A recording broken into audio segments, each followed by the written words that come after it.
Olá, boa tarde. O Santuário Basílica Nossa Senhora da Piedade abriu a programação do Jubileu da Padroeira de Minas com uma celebração especial. Nessa quarta-feira, 31 de julho, foram celebrados os 64 anos da proclamação de Nossa Senhora da Piedade como padroeira de Minas Gerais. Na data, católicos são convidados a lembrar a força da Mãe Piedade para aqueles que precisam revigorar e recomeçar. Celebrar os 64 anos da proclamação de Nossa Senhora da Piedade como padroeira de Minas é celebrar um grande tesouro e um grande presente para a Arquidiocese e para Minas Gerais. Nós muito nos alegramos e damos graças porque esse tesouro tem uma escola, que é a escola do Evangelho. Portanto, nos alegramos e damos graças a Deus. A programação completa segue agora com a novena, até 15 de setembro, dia da Nossa Senhora da Piedade, quando a Basílica recebe a festa da padroeira. O que se espera são peregrinações, caravanas, pessoas de diversos locais de Minas, do Brasil e também do mundo. Cada um na sua espiritualidade, na sua maneira, com a sua família, se encontrando nesse momento tão especial da celebração da Mãe Padroeira, a Senhora da Piedade. Eu já assisto online, né? E pelo YouTube, e assisti-los ao vivo hoje com o bispo, né, foi muito importante. E chorei o tempo todo e cantei. Durante a celebração sempre é uma emoção, principalmente quando canta a música de Maria, né? A gente que é mãe sempre se emociona muito. Além de tempo de adoração e devoção, o jubileu da proclamação de Nossa Senhora da Piedade como padroeira de Minas Gerais é uma oportunidade para que fiéis conheçam o santuário. Localizado a mais de 1.700 metros de altura, o conjunto fica a 48 quilômetros de Belo Horizonte e abriga uma arquitetura divina em meio à belíssima riqueza natural. Nossa alegria é receber você aqui na Casa da Padroeira do Estado de Minas Gerais. Via de regra, o interessante é o agendamento, porque nós temos condição de saber quem vem. Então, é entrar no site, fazer o agendamento, mas é possível também aqui na hora, estamos chamando a todos para participar destes vários momentos, com lives, com momentos culturais, celebrativos, peregrinações, missas, um tempo sagrado e doce de bênçãos e graças e o convite a você vir estar conosco. No próximo sábado, dia 3 de agosto, a Catedral Cristo Rei será local do 16º Encontro das Famílias dos Padres da Arquidiocese de Belo Horizonte. O arcebispo Dom Valmor Oliveira de Azevedo se reúne aos nossos presbíteros em uma especial celebração. Além de celebrar o Dia do Padre, vivenciado em 4 de agosto, o encontro é também um presente e expressão de gratidão aos familiares dos presbíteros que muito ajudam a cultivar a comunhão e a solidariedade da missão sacerdotal. Também no sábado, a partir de 2 horas da tarde, a Catedral recebe o Encontro Regional de Coroinhas e Acólitos da região episcopal Nossa Senhora da Conceição. Será um importante momento de partilhas e aprendizagem para essa turma que serve com carinho em nossas comunidades de fé. O encontro contará com a presença de Dom Júlio César. Procure sua paróquia e não deixe de fazer a sua inscrição. A Catedral Cristo Rei fica na rua Campo Verde, 165, no bairro Juliana. Foi lançada em Belo Horizonte uma ferramenta que promete ajudar novos empreendedores a desenvolverem negócios duradouros na capital. O Mapa Empreende BH, desenvolvido em parceria entre a Prefeitura e a Câmara de Dirigentes Lojistas de Belo Horizonte, reúne informações sobre os empreendimentos da cidade, facilitando a análise de onde abrir ou manter um negócio. A gente já tem um número brilhante aí, que de janeiro a julho desse ano a gente teve 45 mil novos negócios abertos. A ideia é que essa ferramenta ela incentive ainda, mais ainda a abertura de novos negócios, mas o mais importante é com a assertividade de decisão em termos de localidade. Mais de 40 mil novos empreendimentos foram abertos em Belo Horizonte entre janeiro e junho deste ano. Os dados são do painel Mapa de Empresas do Governo Federal. Entender o funcionamento do setor comercial da cidade pode contribuir para que mais negócios se mantenham vivos. É uma inovação, no país a gente não tem informação de outras cidades que têm uma ferramenta tão completa como essa e que ela vai ser dinamicamente atualizada. Todas as informações necessárias nós vamos buscar com parceiros privados, com parceiros públicos, para que a gente possa ter essa plataforma com muita informação que seja eu quero reforçar isso, muito assertiva para o empreendedor. O sistema funciona a partir de um mapa interativo de BH, abastecido com dados que antes eram divididos entre vários canais. Digamos que eu queira, por exemplo, abrir uma ótica, eu posso abrir próximo de um hospital, próximo de um oftalmo, por exemplo. Então eu vou ali nos locais que possam ser complementares ao meu estabelecimento. Eu vou poder analisar, por exemplo, as regiões que a população tem mais renda, as regiões onde a gente tem mais volume, né, de carros, de veículos passando. Eu vou poder ver possíveis imóveis para eu colocar esse meu estabelecimento, então imóveis para alugar, imóveis para comprar. Então eu vou conseguir ter essa análise minuciosa a partir de cada uma dessas bases de dados. A plataforma é gratuita e já está disponível para acesso pela população. Pela Prefeitura, ela é acessada no portal do empreendedor, que é pbh.gov.br/empreendedor, mas também na ótica de ter a maior capilaridade, né, e chegar por várias formas a qualquer interessado, né, tanto o CDL quanto outras entidades parceiras que a gente está trabalhando justamente para que disponibilize também o acesso a partir das suas plataformas, né, porque no final das contas nós estamos entregando algo que é da cidade para a cidade. A Universidade Federal de Minas Gerais foi autorizada a suprimir quase 300 árvores do Parque Tecnológico de Belo Horizonte, na Pampulha, para a construção de um prédio de 5 andares. Entre as árvores que serão cortadas estão 15 de ipê amarelo, espécie protegida por lei ambiental. Segundo o documento da Secretaria Municipal de Meio Ambiente, as árvores que serão cortadas ficam no terreno do BH-Tec, em uma área de relevância ambiental às margens da Avenida Presidente Carlos Luz e do Anel Rodoviário. O documento traz a relação de todas as 274 árvores que serão suprimidas. Para compensar a supressão, a UFMG deverá plantar 252 árvores e 1.080 mudas, sendo 75 delas de ipê amarelo. Belo Horizonte está há 105 dias sem chuva, o que contribui para um clima mais seco no ar. O meteorologista Rui Brando dos Reis vai dar projeções de quando vai voltar a chover. Boa tarde, Rui Brando. Tem chuva à vista em Belo Horizonte? Olha, boa tarde, André. Boa tarde a todos aí da rádio e da TV Horizonte. Olha, infelizmente não há previsão por enquanto ainda de chuva. Nós estamos aí com um forte bloqueio atmosférico, com uma massa de ar que está atuando desde o início do outono, né? Ela fica em torno de 5.000 metros de altura. Esse ar é descendente, ele dificulta a formação de nuvens, daí que nós temos observado dias com ausência de nuvens durante o dia e também durante a noite, e ela também causa um bloqueio à chegada de frentes frias. Estamos prevendo, depois do dia 9 de agosto, a passagem de uma frente fria pelo litoral da região sudeste, mas ela vai passar com fraca intensidade. Então, por enquanto, nada de previsão de chuvas para a região metropolitana. A gente ouve muito falar de El Niño, Laninha, quando se fala em temperatura. Algum deles tem relação com esse momento que a gente está passando? Olha, tem sim. São dois grandes fatores que estão atuando. Um é a questão do aquecimento global. O ano de 2023 já foi o mais quente da história. E segundo o painel intergovernamental de mudança climática, o ano 2024 vai bater o recorde histórico dos últimos 174 anos. E o El Niño atuou desde março do ano passado até maio deste ano. Só que agora nós estamos numa fase neutra. Ainda não está definido o fenômeno Laninha. Então, com isso, as frentes frias não ganham força para chegar até o estado de Minas Gerais e estamos vivendo também uma seca muito intensa, já no momento, na Amazônia. E é a umidade que organiza as nuvens aqui no estado, na região metropolitana, elas vêm da Amazônia. Então, com essa ausência de umidade, a tendência para os próximos dias é realmente de dias com céu claro, ausência de nebulosidade, queda da temperatura durante a noite e madrugada, mas calor à tarde em toda a região metropolitana. Pois é, você disse aí que as massas de ar frio não estão conseguindo chegar aqui. Nós estamos no meio do inverno.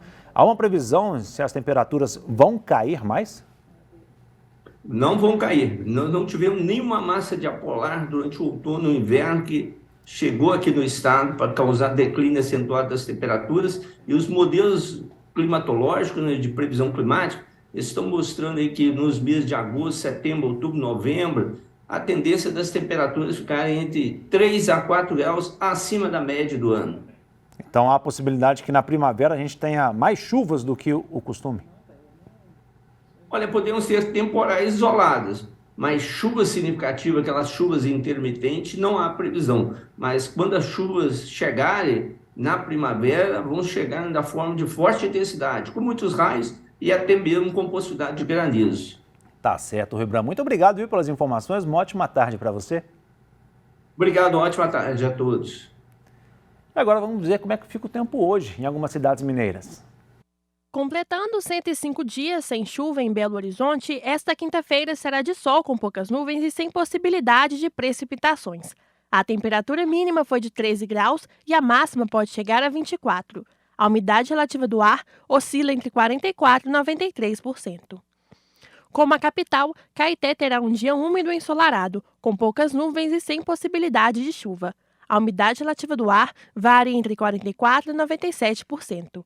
A temperatura mínima foi de 12 graus e a máxima pode chegar a 23.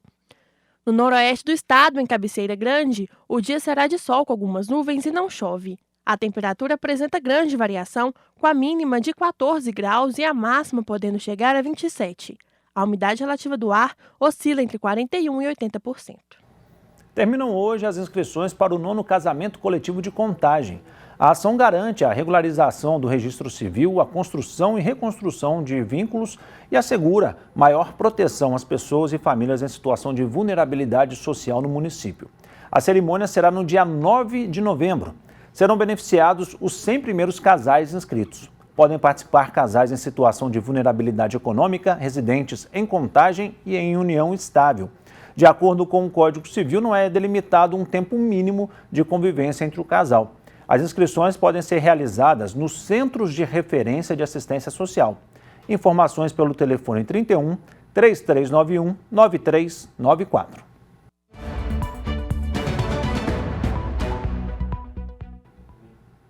Futebol, Atlético e CRB empataram na primeira partida das oitavas de final da Copa do Brasil.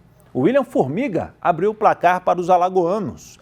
Um minuto depois, o Léo Pereira bateu de fora para ampliar. De pênalti, o Paulinho descontou ainda no primeiro tempo e o Gustavo Scarpa deixou tudo igual. As equipes voltam a se enfrentar na próxima quarta-feira na Arena MRV. Quem vencer, avança. A má notícia para o torcedor do Atlético foi a saída de Hulk com dores na panturrilha direita. Ele passará por exames de imagem e está fora da rodada do Brasileiro do fim de semana. E o Brasil conquistou a 5ª medalha nas Olimpíadas de Paris.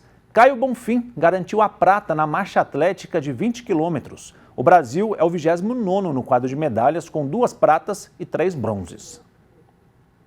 De 2020 a 2023, foram registrados mais de 785 mil casos de hepatite no Brasil. A maioria dos casos de hepatite C. Você sabe a diferença entre os tipos da doença? A hepatologista Raquel Scherer vai tirar todas as dúvidas sobre este assunto. Boa tarde, Raquel. Quais são os tipos de hepatite existentes? Boa tarde. Então, a gente tem as hepatites virais, a gente tem vírus diferentes. Os mais prevalentes no Brasil é o A, o B e o C. Sendo que o B e o C são os que dão doença crônica, cirrose e câncer de fígado, que é o alvo da campanha do Julho Amarelo. E, Raquel, a hepatite é uma doença desenvolvida pelo comportamento e pelo hábito das pessoas? Eles são vírus. E o vírus tanto da hepatite B e C, que essas que são as doenças mais graves, que elas são silenciosas, mas podem causar essas consequências importantes no nosso corpo, elas compartilham as mesmas formas de transmissão. Então tem a transmissão vertical, que é de mãe para filho, ou na hora do nascimento, durante a gestação, nos primeiros anos de vida. A transmissão parenteral, que é através de contato de acidente com materiais pérfuro-cortantes contaminados com sangue com hepatite B ou C. E também a transmissão sexual. A B ela é muito mais vertical e sexual e a C ela é muito mais parenteral, que é essa através do sangue contaminado.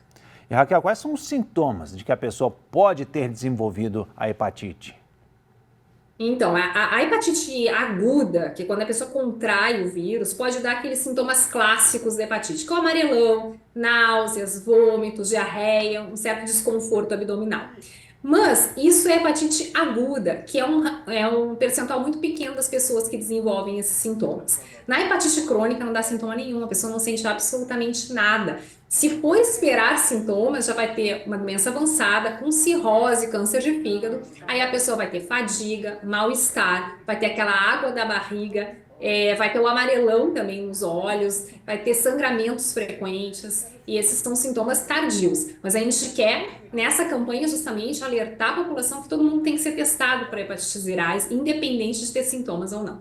Pois é, e nem todos os tipos de hepatite têm a vacina, né, de prevenção. Como que as pessoas podem, então, se prevenir contra essa doença? Então, a hepatite A e B, a gente tem vacinação disponível nas unidades básicas de saúde, mas a hepatite C não tem vacina. E aí, realmente, precisa dessa questão comportamental. Então, sexo seguro, através do uso de preservativo, extremamente importante. Fazer o pré-natal adequado, de preferência, mulheres fazerem até os exames pré-concepcionais antes de engravidar, para poder tratar uma hepatite, se for o caso de necessidade. E uso de materiais perfluorocortantes que tenha a devida esterilização, no caso, quando a gente fala em kits de manicure, ou usar as agulhas descartáveis. Isso é extremamente importante. Tá certo, Raquel. Muito obrigado, viu, pelas orientações. Uma ótima tarde para você. Igualmente. Eu que agradeço a participação.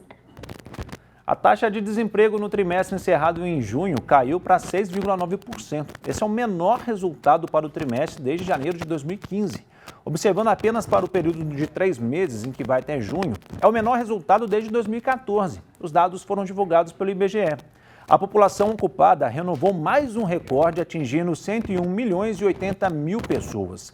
Esse contingente é 1,6% maior do que no trimestre anterior e 3% superior ao mesmo período do ano passado. A população que desistiu de procurar um emprego por pensar que não encontrará recuou para 3 milhões e 300 mil pessoas. Isso representa uma redução de quase 10% no trimestre.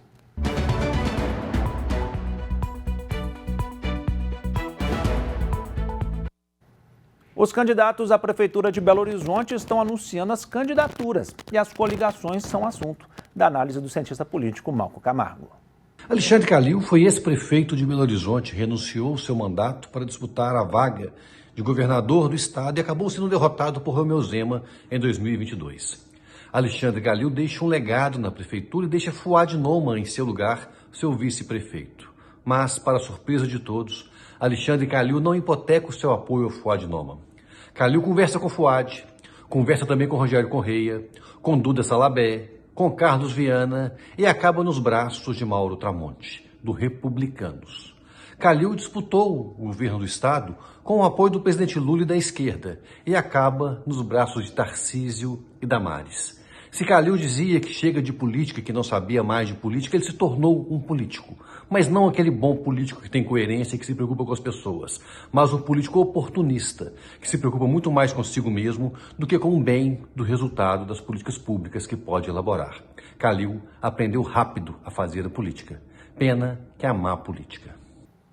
A Metrô BH informou que o intervalo entre as viagens no próximo fim de semana será de 28 minutos, quase o dobro do tempo habitual, que é de 15 minutos.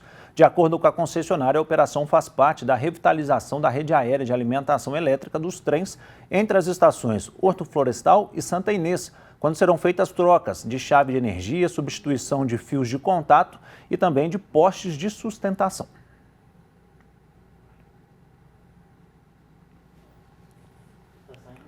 Novos radares entram em operação hoje em 11 locais de Belo Horizonte. Os equipamentos vão monitorar avanço de sinal vermelho, invasão de faixa exclusiva para ônibus e a conversão em local proibido. Os aparelhos foram instalados em avenidas das regiões Central, Barreiro e Venda Nova. Atualmente, BH conta com 300 radares.